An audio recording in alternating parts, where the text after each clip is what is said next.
Masyarakat dunia sedang cemas dan khawatir. Sebanyak 84,2% responden dalam Global Risk Report 2022 World Economic Forum merasa khawatir dan resah terhadap keadaan dunia. Kecemasan ini harus kita jawab dengan aksi-aksi yang nyata. Indonesia berusaha agar presidensi G20 tahun 2022 ini bisa menjadi bagian penting untuk menjawab keresahan tersebut dengan menjadi katalis bagi pemulihan ekonomi global yang inklusif.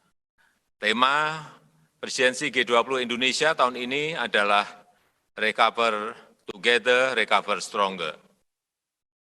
Kami akan mengedepankan partnership dan inklusivitas serta menyediakan platform terobosan dalam upaya transformasi di berbagai bidang. Presidensi G20 Indonesia fokus pada 3 prioritas utama yang sejalan dengan prioritas nasional dan kondisi global, yaitu pertama, menata kembali arsitektur kesehatan global agar lebih inklusif dan tanggap terhadap krisis. Produksi vaksin ditingkatkan dengan distribusi yang merata, investasi dan pendanaan yang dibutuhkan harus dapat dimobilisasi secara cepat. Upaya untuk mencegah krisis selanjutnya. Yang kedua, optimalisasi teknologi digital untuk transformasi ekonomi. Dampaknya harus dirasakan oleh masyarakat, terutama oleh UMKM. Literasi dan kemampuan digital masyarakat harus ditingkatkan. Keamanan data harus tetap dijaga. Yang ketiga, transisi energi yang lebih ramah lingkungan. Kita perlu menyediakan teknologi dan pendanaan. Melalui teknologi, mampu mendorong produksi berbasis ekonomi hijau. 3 prioritas tersebut merupakan kesempatan dan peluang investasi yang perlu kita manfaatkan secara optimal. Presidensi G20 Indonesia harus memberikan dampak konkret bagi pemulihan dan pertumbuhan ekonomi nasional. Manfaatnya juga harus dirasakan bagi masyarakat luas. Kita ingin manfaatkan kerjasama G20 untuk meningkatkan perdagangan, meningkatkan industrialisasi, meningkatkan penguasaan teknologi di Indonesia dan dunia. Para pemimpin ekonomi dunia yang saya hormati, saya mengundang seluruh pemimpin ekonomi dunia untuk berkontribusi pada presidensi G20 untuk memastikan pemulihan global yang lebih kuat, yang lebih inklusif, dan kerjasama tidak hanya antara pemerintah, not only G2G, but also G2B or even B2B. Presidensi Indonesia ingin memperkuat kerjasama dengan pelaku ekonomi dunia.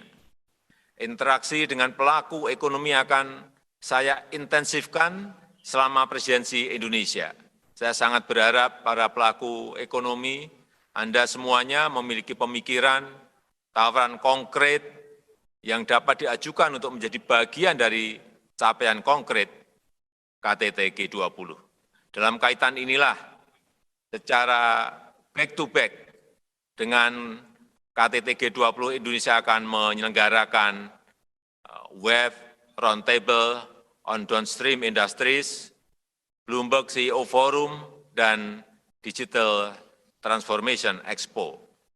Sekali lagi, saya mengundang sektor swasta untuk mengidentifikasi kontribusi nyata yang dapat diberikan di 3 sektor prioritas: kesehatan, digital, dan transisi energi.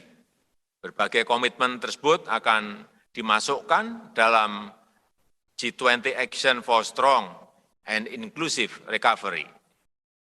Para pemimpin ekonomi dunia yang saya hormati, di lingkup domestik Indonesia menjadikan masa pandemi ini sebagai masa berbenah diri, meletakkan dasar-dasar baru bagi pertumbuhan yang lebih kuat dan berkelanjutan. Kami terus mereformasi struktur ekonomi kami, memperbaiki iklim bisnis, memperbaiki iklim investasi. Kami telah memperbaiki ekosistem investasi, mempermudah perizinan, memberikan kepastian hukum, dan memberikan insentif khusus bagi sektor-sektor investasi prioritas. Upaya peningkatan kualitas SDM terus dilakukan, antara lain melalui program upscaling dan rescaling, pembentukan politeknik yang bekerjasama dengan industri dan kerjasama dengan universitas di luar negeri. Indonesia juga terus melaksanakan percepatan pembangunan infrastruktur yang berkontribusi pada peningkatan investasi dan iklim usaha. Sumber-sumber pertumbuhan baru, terutama ekonomi hijau, akan terus dikembangkan, antara lain pengembangan ekosistem industri kendaraan tenaga listrik, dan pembangunan kawasan industri hijau terbesar di Kalimantan Utara. Kolaborasi dengan pihak swasta akan diperkuat, kesempatan investasi akan dibuka seluas-luasnya untuk 6 sektor prioritas, yaitu industri padat karya yang berorientasi ekspor, termasuk industri kesehatan. Yang kedua, energi terbarukan. Yang ketiga, infrastruktur. Yang keempat, khususnya kendaraan otomotif, khususnya kendaraan listrik. Yang kelima, pariwisata. Dan yang keenam, pertambangan yang memiliki nilai tambah.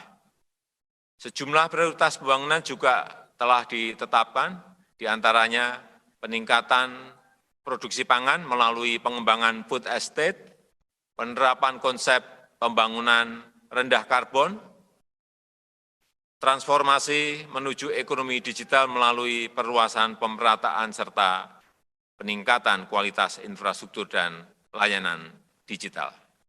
Saya mengajak para pemangku kepentingan dalam forum ini untuk bermitra dengan Indonesia, maju bersama, tumbuh bersama.